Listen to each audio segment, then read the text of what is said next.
what barriers do you see for yourself trying to go after contracts with these federal agencies?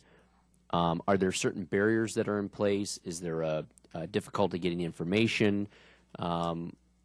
What would you like to see as a possible competitor for providing services or a provider of services to the federal government? What barriers are in place as someone who's in the Midwest or someone who's on the East Coast but not in Washington, D.C., trying to compete for business with these respective agencies that you just heard from and others are there? In other words, if you were up here and you could get them to provide different information or do things differently, what would it be to make it easier for you to compete and be awarded contracts with the federal government?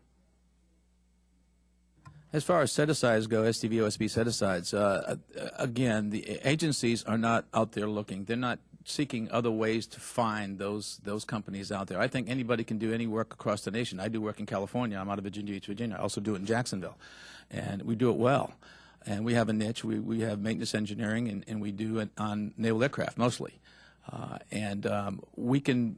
I don't see any barrier at all for us to get work, or at least qualify for work, along with a couple of other small businesses, SDVOSBs, that I know of that can do the work.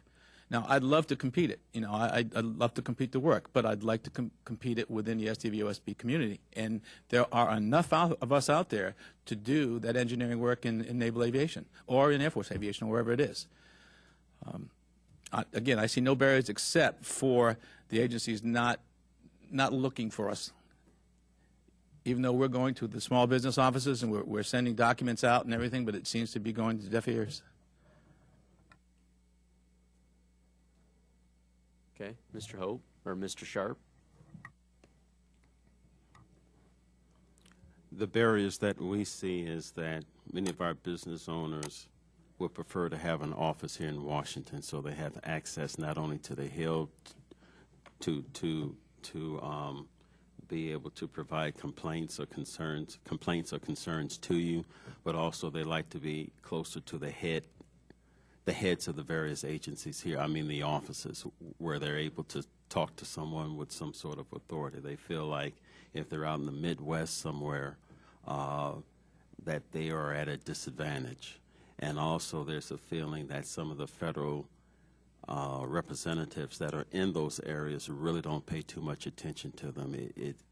It's like they need to come to Washington, talk to the representatives, come to hearings like this, provide information for testimony before they're actually heard, because they just feel like it's not really coming from the heads of the various agencies. It's not getting out to the rural areas, and there appears to be some disadvantage to that. I would say our number one barrier is the resources internal to the organization that we cannot afford to number one, protest after the fact, and we don't have enough resources to bid on every possible contract in hopes of getting one. I'd like to offer a real day situation that we are confronted with today.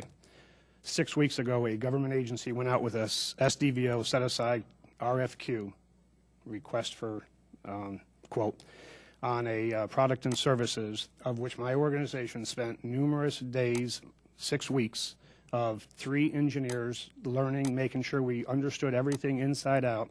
Our executive assistant spent many hours getting the RFQ prepared. We submitted it on time on Tuesday night of this week.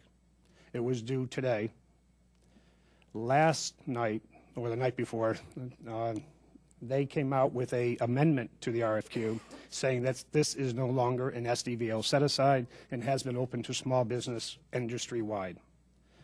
That number of resources that we have spent, we just can't continue that way, so we need to find out why these SDVO set-aside contracts are being rescinded at the last minute.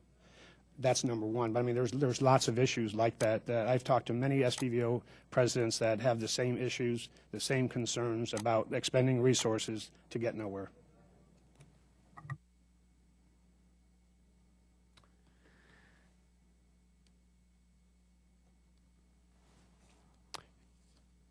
Mr. Kowalski, you mentioned that you didn't feel like the agencies themselves are even looking for you. or aren't really making a sincere effort to try and maybe fill their quotas. What leads you to believe that? Several sources sought, or RFIs that went out to they are trying through RFIs and sources sought, but it appears that they're not making it.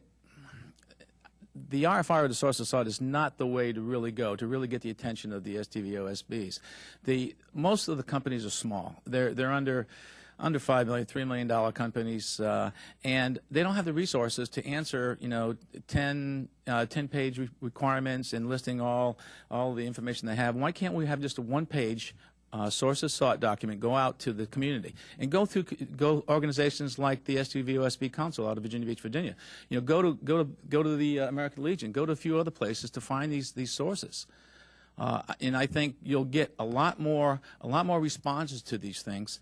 And I think I think most of the agencies are doing it via RFIs. They are trying to get the information out. They are abiding by the FAR and getting information out there, but it's not hitting home. Anyone else? With that, before I yield back, I would just give you the opportunity once again, if you have any other closing remarks for me, as far as if you were up here and had the ability to affect change, what changes you'd like to see that would be most helpful to you to be awarded these contracts or to be able to better compete for them.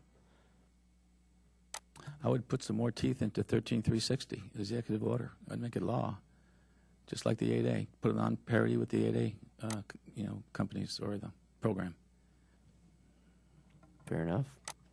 More legislation changing may to shall, having joint hearings, bringing in the agency heads. The last thing they want to do is have you ask why, Secretary, your veterans aren't being taken care of, and letting a room full of veterans hear his answer.